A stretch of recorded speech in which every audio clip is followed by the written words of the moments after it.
বাড়িতে আমি ফুচকা বানাচ্ছি, তবে এটা বাড়িতে আটা মেখে নয়, রেডিমেড যেগুলো ফুচকাগুলো কিনতে পাওয়া যায় প্যাকেটের, ওগুলোই বাড়িতে ভাজছি। তো খেতে ইচ্ছে করছিল, তো অত সময় নেই, তো তার জন্য এই প্যাকেটের ফুচকাগুলোই ভাজছি। আর এটা খেতে কিন্তু খুব ভালো লাগে। তো আজকে আমি দই ফুচকা বানাচ্ছি। তো এরকম করে যখন ইচ্ছা হয় তখন এরকম করে খাওয়া যায় খুব সহজেই।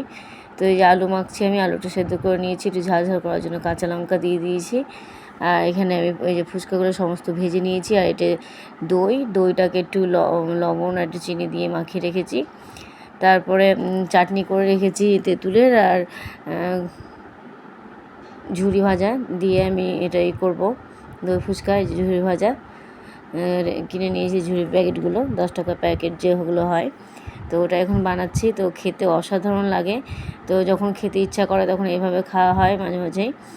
আর এভাবে প্যাকেটগুলো কিনে নিয়ে নেবেন যদি আপনারাও খেতে চান, তো বাড়িতে করবেন, খুব সহজেই হয়ে যায়। এই যে থালাটাকে সাজিয়ে নিচ্ছি এখন আমি।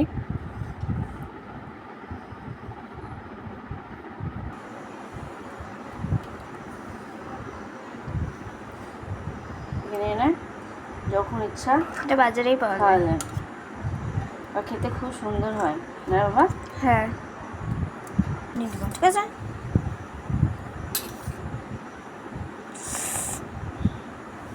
জল ফুচকা খাবে, জল ফুচকা খায় না। তুমি আমাকে একটু চাটনি দিবা? চাটনি দিব, ঠিক আছে, আমি নিয়ে নেব। বলো, ঝাল খেতে পারে না। এই যে আমার ছেলে দাঁড়িয়ে আছে, সেও খাবে।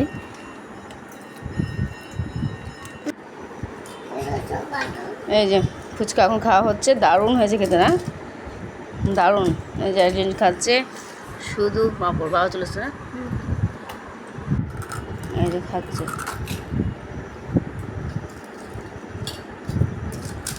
এই যে এখন খাচ্ছে।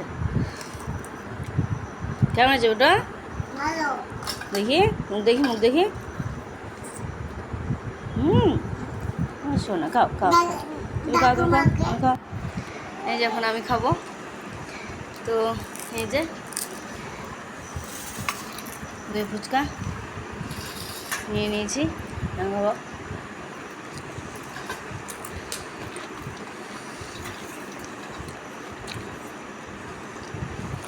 দারুণ হয়েছে।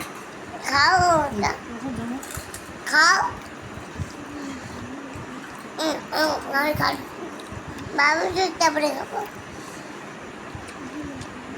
আমার ছেলে ঝাল খেতে পারে না, তো শুকনো শুকনো খাচ্ছে সে।